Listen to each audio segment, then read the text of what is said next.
Это как бы заморочка, но я вас уверяю, это того стоит. Да когда уже, когда? Как я его ждал, ребята. Алексей, зачем? Go! Привет, друзья! Вы на канале Старина Сэм, и с вами я, Алексей Семкин. Сегодня мы с вами будем готовить плов. Но плов необычный, это плов миксовый. Как вы знаете, очень часто на стыке каких-то неожиданных решений рождаются оригинальные вкусы. Вот сегодня мы с вами именно так и замиксуем. Это будет огонь. Немного предыстории этого блюда. Оно пришло ко мне довольно неожиданно. Я вдруг подумал, ну ведь существуют блюда с такими вкусами, когда есть и мясо, и что-то сладкий какой-то компонент. Это либо ягода, причем не просто кислая ягода, ягода сладкая. И тут я вспомнил о том, что существует прекрасный ферганский плов, ну среднеазиатский, такой обобщенный. Существует прекраснейший азербайджанский сладкий плов. И тут пришла идея, почему бы, в общем, вы это поняли. Мы миксуем. Конечно, у нас в 2 раза больше ингредиентов получается. Это как бы заморочка, но я вас уверяю, это того стоит. Потратьте немного своего времени. Это оценят все люди, кто попробует ваше произведение искусства. Потому что иначе это назвать-то нельзя. Это не только выглядит красиво, но и имеет потрясающий вкус. Ну а начнем мы, конечно же, с обзора ингредиентов. Их можно условно разделить на 4 категории, даже на 5. Первая часть – это сухофрукты. Начнем, пожалуй, с них. Итак, сухофрукты. Изюм. 2 вида. Светлый и темный. Почему? Да все просто. Это красивее смотрится. Все, другой никакой задачи нет. Следующее. Это у нас урюк. Урюк с косточкой. И курага. Курага без косточки. Смысл практически один и тот же. Некоторые мои оппоненты и знакомые говорят: Алексей, зачем? Зачем ты делаешь вот это? Зачем эта косточка? Можно сломать зубы. Ребята, знаете, можно об вилку даже зубы сломать. Никаких проблем нет. Когда мы садимся за стол, я говорю: ребята, вот здесь может быть косточка, кушаем аккуратно, потому что у нас еще есть кости в мясе.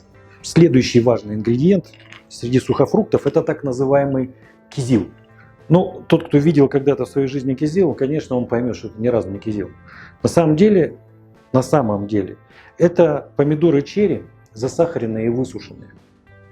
Ну, на рынке они превращаются в кизил, это не умаляет их достоинствах вкусовых. И, конечно же, цветовых. Это яркий цвет. Когда он приготовится в плове, он сохранит свой сладкий вкус и при этом будет ярким красным. И, конечно, это здорово бодрит всю картинку на плове. Следующий у нас подраздел – орехи. Я обычно использую миндаль, хотя вы не ограничены в этом. Вы можете использовать что угодно, то, что у вас есть. Миндаль, на мой взгляд, наиболее удачно подходит, потому как у него свой оригинальный есть вкус. И когда мы обжарим его, в маслице останется прекрасный миндальный вкус. Теперь рис. Тут, ребята, 2 словами не ограничишься, поэтому для тех, кто хочет погрузиться в этот вопрос досконально, вот по этой ссылочке есть очень подробно все о рисе. А здесь я скажу только, что использую и рекомендую вам использовать, для тех, кто является начинающим кулинаром, использовать все-таки рис пропаренный. У вас больше шансов на то, что у вас получится хорошее качественное блюдо. Примерно грамм 600, не больше. Следующий элемент – овощи. Ну, здесь у нас стандартно лук, 2 крупные моркови, чеснок. Как я его ждал, ребята! Это же весна! Когда появляется чеснок, это значит, пришла весна. И это значит, наш плов становится еще вкуснее. Ну, немного зелени для того, чтобы украсить наше блюдо. По-моему, недурно. Ну и 4-м номером выступает, конечно, мясо. Я использую для плова бараньи ребрышки. Почему? Бараньи ребрышки имеют уникальное свойство. Здесь у нас оптимальное сочетание мяса и жирка. И это всегда очень вкусно, это всегда очень правильно. И вы увидите потом, когда мы закончим приготовление, как классно выглядит на косточке слои мяса и жирка. Это потрясающе вкусно. Конечно, не значит, что если вы не нашли бараньи ребра, нельзя приготовить из другого мяса? Конечно, можно. Но попробуйте сделать так. Я думаю, вы это оцените. Конечно, нельзя не сказать о специях. В этом плове я применяю обычные специи, которые применяются для среднеазиатского плова. Где их взять? Я вам единственное, что я не рекомендую делать. Не покупайте, пожалуйста, в магазинах, вот в запечатанных пакетах, то, что там продают. Вы никогда не увидите, что там. Поэтому лучше подойти к развалу. Ну, к таким местам, вы наверняка знаете, на каждом рынке практически есть, где продают место, где продают специи. Продают их специально обученные люди. Вы обратили на это внимание. У ребят в этом смысле почти безупречный вкус. Во всяком случае, они вам соберут аутентичную специю. Дальше уже дело за вами. Любите поострее, добавьте остринки. Много вам покажется зиры, кладите поменьше зиры. Вы сразу ему говорите, что чуть меньше. У них обычно лежит одна горка, которая написана плов. То есть это базовая какая-то смесь, а в которую они потом добавляют по вашей просьбе что-то. Я именно так и делаю. Я беру базовую и говорю там, добавьте шафранчик, добавьте сюда чуть-чуть зиры, добавьте тут там, барбарисик, там, еще что-то. Да? Я думаю, что каждый уже имеет представление о том, какой вкус ему ближе для обычного плова.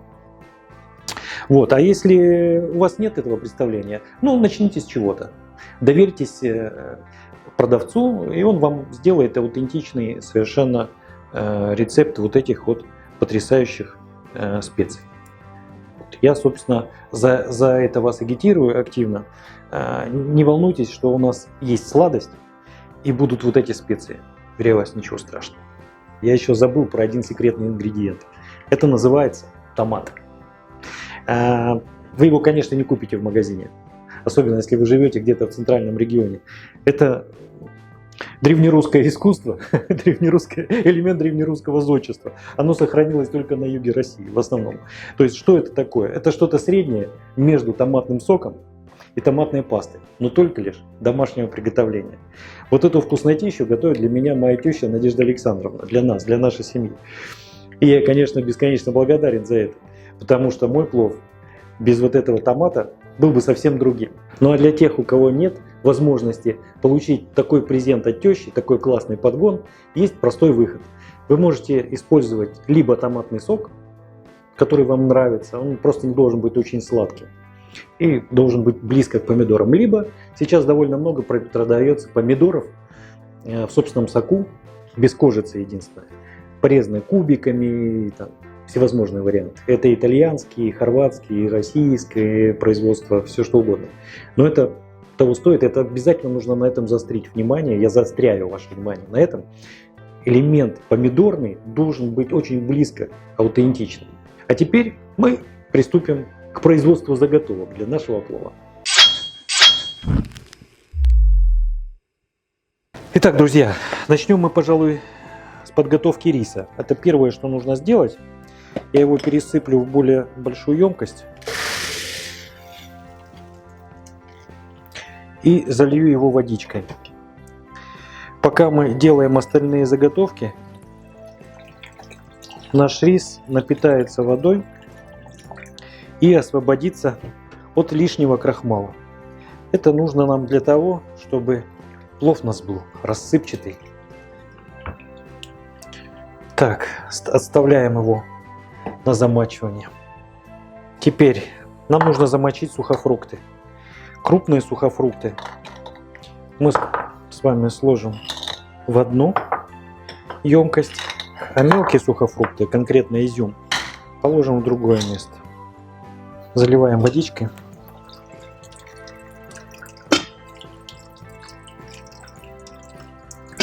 И то же самое нам нужно сделать с миндалем. Обычно все орехи во время хранения становятся очень пыльными, поэтому желательно их хорошенько помыть и замочить. А сейчас мы порежем мясо.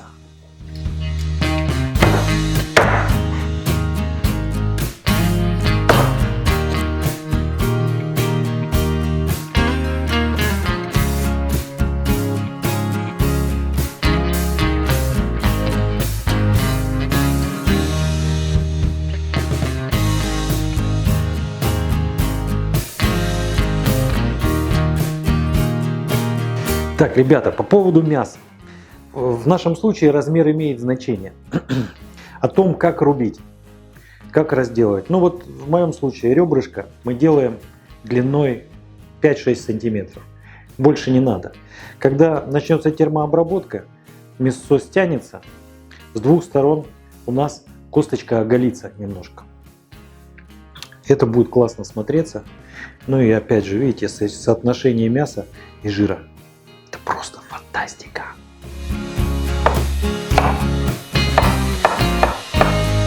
Что мы наблюдаем? У нас здесь есть проросток. Но это не удивительно. На дворе апрель. Естественно, все луковицы начинают прорастать прошлогодние. Вот. Я настоятельно рекомендую вот это вот все вырезать. Иначе мы получим не очень хороший запах, который отправится в плов. Это хорошая штука для чего-то другого, но когда термообрабатываешь, так себе запах.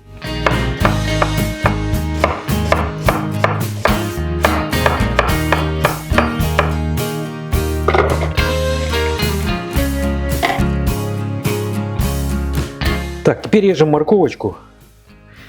Здесь все штатно и просто. Я обычно это делаю так. Разрезаю пополам, а потом разрезаю на пластины шириной 4-5 мм. Ну, примерно на глаз я, конечно, измерительные приборы для этого не использую никакие. А потом режем брусочек такой же стороны. Должна получаться вот такая вот морковочка, вот такой брусочек. Он стороной 4-5 мм. Что это нам дает? Мы будем жарить, будем варить морковь.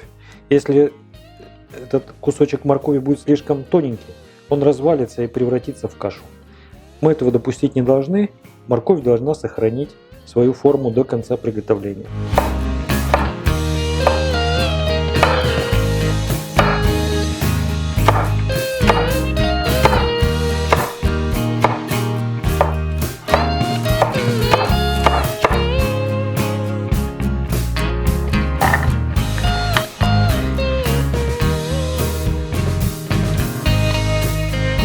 Наши сухофруктики размочились. Вот они, нажимаю пальцем, он под пальцем подается. То есть они достаточно, во всяком случае верхний слой, достаточно мягкие. Все, я это высыпаю, и мы промокнем полотенцем бумажным.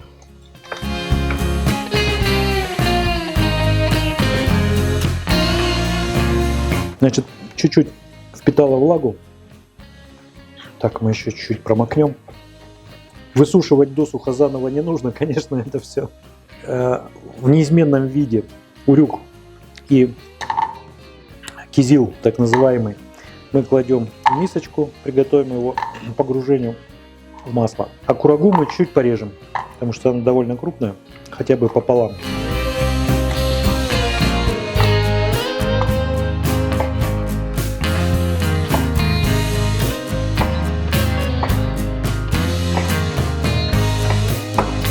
Так, с изюмом мы проделываем точно такую же операцию. То есть мы его чуть-чуть подсушиваем на полотенчике бумажном.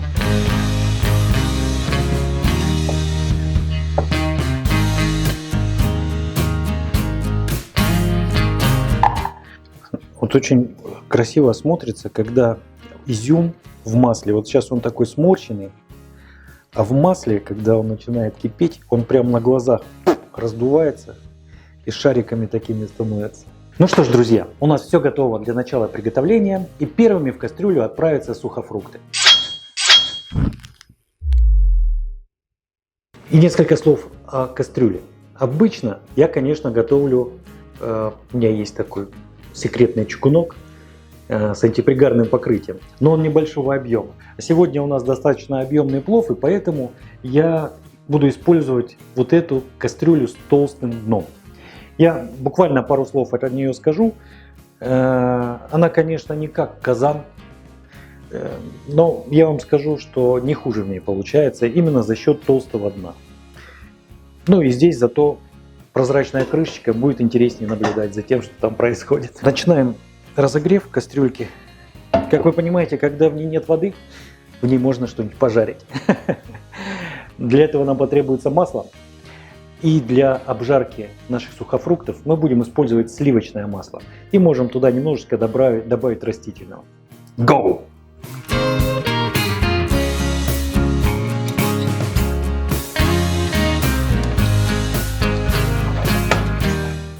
Я не могу в точности сказать, сколько примерно минут нужно обжаривать, но я ориентируюсь так, что должно быть легкая корочка. Вы увидите изменение цвета, и она становится немножко тверденькой.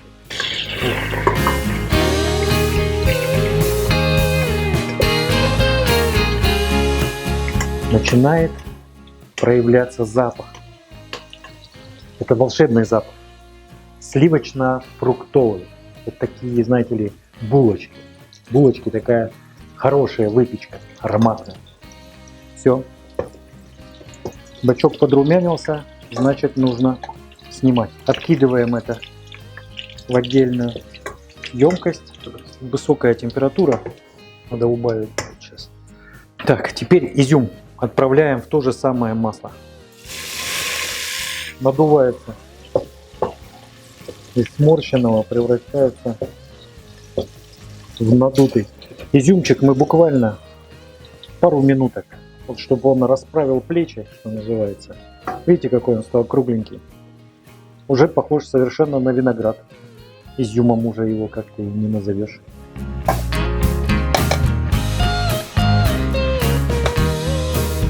Следующим отправляем миндаль.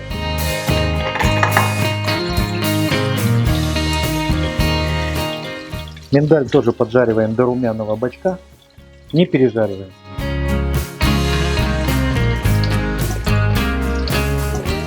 Мне кажется, достаточно. Бачок подрумянился, снимаем. Я кладу прямо сюда. Вот у меня здесь в мисочке есть место. Я кладу к изюму. Сухофрукты и орехи мы обжарили. У нас осталось, конечно, значительно меньше масла в кастрюле, чем было изначально. Но представляете, как это масло пахнет? В нем собрались ароматы сухофруктов. Это абрикос восхитительный. Это миндаль. Такое ощущение, что как будто бы я сейчас приготовил миндально-абрикосовый пирог. Так пахнет сейчас здесь, в кухне. Но это нам совершенно не помешает приготовить в этом масле мясное блюдо. Я сейчас разбавлю это маслечко уже маслом растительным. Ну, не знаю, может быть, грамм 200 хватит мне. И начнем обжаривать мясо. В масле на дне кастрюли есть немножко черноты. Вы не бойтесь ничего. Это нормально. А ведь это было сливочное масло. И мы обжаривали на достаточно бодром огне. В любом случае появятся какие-то черные вкрапления. Ничего страшного в этом нет. А теперь у меня масло подогрелось как следует. И я отправляю баранину в кастрюлю.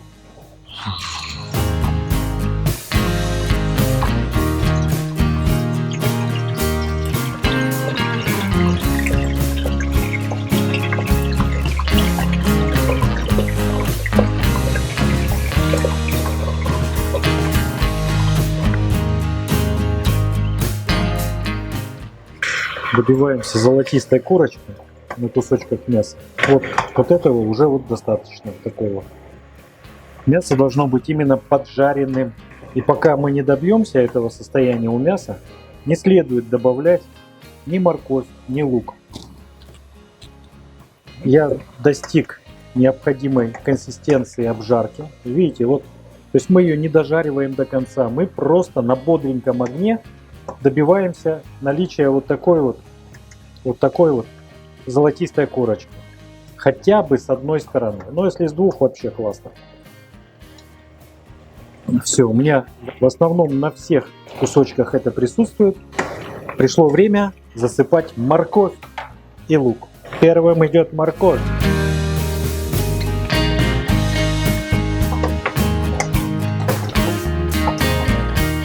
Морковочку мы запечатали вниз. Пусть она немножко там потомится. А сейчас сверху выложим лук. Если вам показалось, что лука слишком много, не пугайтесь. Луком испортить плов невозможно. Даже такой сладкий, как у нас. Лук обязательно обмякнет под воздействием температуры и станет довольно тоненький. И мы его уже практически не заметим. Теперь пришло время отправить специи к луку, моркови и мясу. Перемешиваем. Обычно мне хватает влаги, я обычно не доливаю воду сюда. То есть мы видим здесь сок, который дало нам мясо, сок, который дал лук, сок, который дала морковь. Но мы сейчас сюда добавим томат, мой секретный ингредиент. А вы сможете добавить или томатный сок, или томаты в собственном соку. В общем, что-то такое.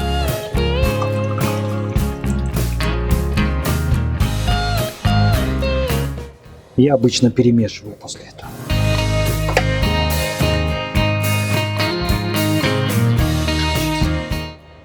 В зависимости от качества мяса, которое вы приобрели, вот это тушение может продолжаться минимум 20 минут, максимум 40 минут. То есть, чем более нежное мясо, чем более молодой был ягненочек, тем меньше вам потребуется время, чтобы привести его в изумительно мягкое состояние. Вы, наверное, обратили внимание, что я не солил. Вот сейчас, когда у нас появилась жидкость, правильно она называется зирвак, пришло время посолить. Зирвак должен быть чуть-чуть пересолен. Конечно, это зависит от ваших вкусовых пристрастий. Я не люблю очень соленое, я люблю в меру соленое. И вот для себя зирвак я чуть-чуть пересаливаю. Мясо возьмет соль, ну и, конечно, основную соль возьмет рис. Уверяю вас, что несоленый рис – это что-то сродни больничному супчику. Ну, вы в курсе, короче.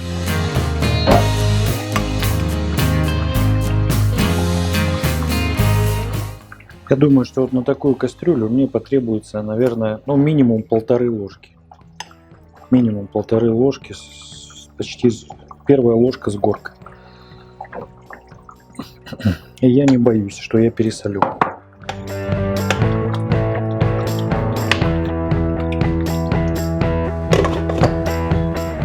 Таймер подает мне сигнал о том, что пора отправлять рис в кастрюлю. Сначала я подготовлю чеснок, потому что у него есть центровая задача – наполнить весенними чесночными ароматами. Я обязательно вот так вот протыкаю, хотя некоторые этого не делают, но я почему-то предпочитаю дать возможность чесночному соку поступать в кастрюлю. Теперь я его ставлю по центру. Пока все точно так, как мы делаем с обычным пловом. Сейчас мы загрузим рис. Я выкладываю рукой. Конечно, внутри кастрюли еще полно места. Наша задача сделать так, чтобы над рисом был примерно сантиметр зирвака. Как вы видите, сейчас этого нет. И я попробую немножко распределить рис таким образом, чтобы добиться желаемого.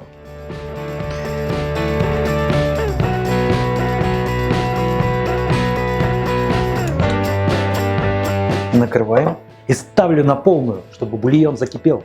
Как только закипит, я немножечко убавлю. И буду контролировать, чтобы влага испарялась. Зирвачок закипает. Для меня это верный сигнал того, что пора отправить наши подготовленные сухофрукты и орехи сверху. Мы их выкладываем просто ровным слоем сверху. В процессе мы потом перемешаем, и они окажутся внутри всего плова.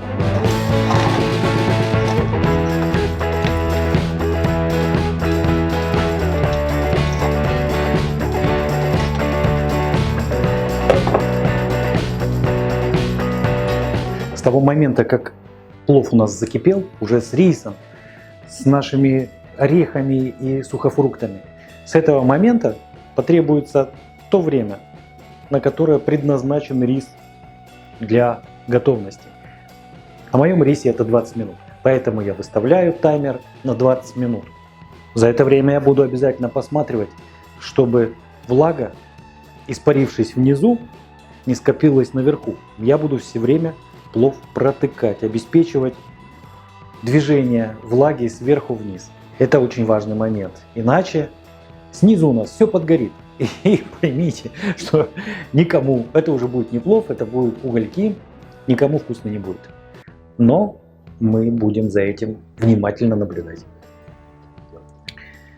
Вот мы начинаем наблюдение. Что я делаю? Я беру, допустим, вилку, опускаю ее вдоль борта до низу и как бы приподнимаю все, что у нас имеется. Вот так. Таким образом я обеспечиваю проход влаги вниз.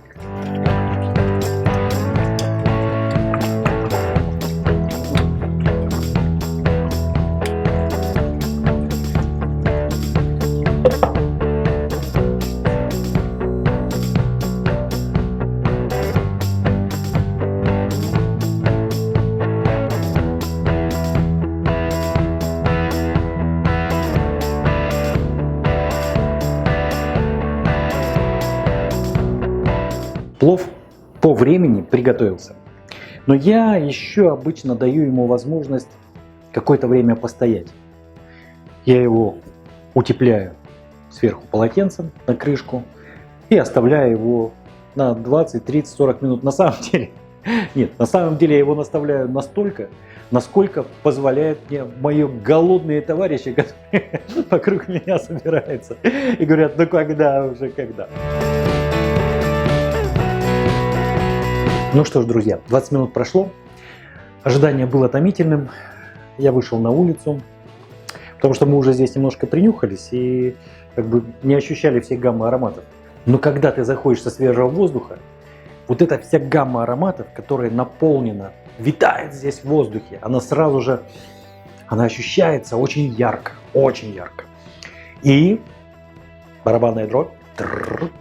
Нам нужно сейчас продегустировать, что же у нас получилось. Я, честно, еще не пробовал. Делаем это вместе.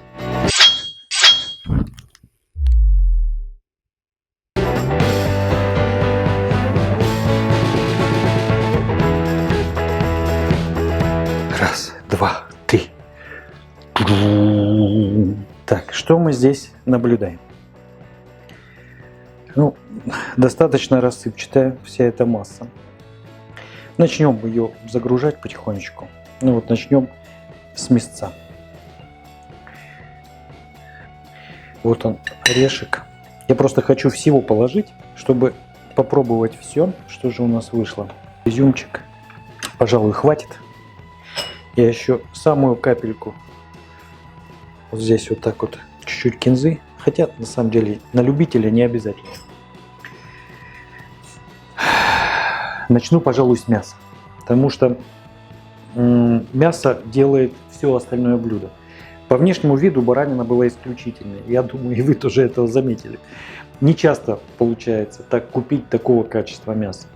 Но, тем не менее, бывает, что где-то что-то не рассчитал, и итог у нас может быть не очень хороший. Но я вот трогаю, оно, вот, что называется, совершенно мяконькое. Я вот даже не буду использовать ножичек. Я вот так вот возьму это за ребрышко. Так, еще разочек. Так вот возьму это за ребрышко.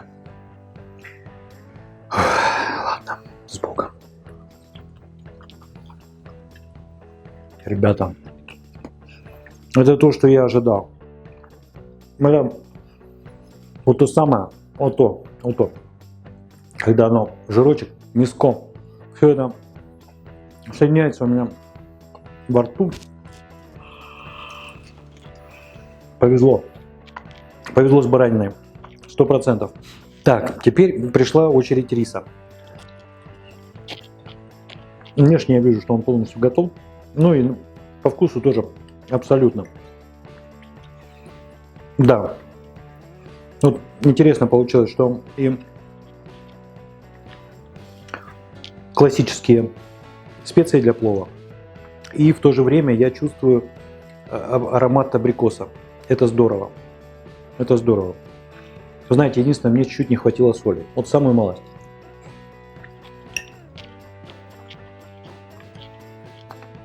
Так, сразу зашел орешек, но с ним все хорошо. С ним не может быть плохо что-то. Он в меру мягкий, похрустывает, ну и миндаль, вкус, да. Да вот, и попробуем кизил. Тоже шикардос. Он на самом деле самый сладкий из всего, что здесь есть. Поэтому вот я бы рекомендовал, вы, допустим, откусываете кусочек мяса, вот так, и догоняете вот этим. Вот это правильно, вот это правильно. А что, ребята, я в очередной раз убедился, что это очень оригинально. Это действительно праздничное блюдо. Да, мы на него потратили немало времени, итогового, но я вам точно могу сказать, это того стоило. И по реакции своих близких, своих друзей вы увидите, что это правда так. Не бойтесь смело экспериментировать. Не бойтесь показаться смешным. Переживите все на свете, всю критику, все дурные комменты, все это ерунда. Тренируйтесь, набивайте руку, смотрите канал Старина Сэм. С вами был я, Алексей Семкин.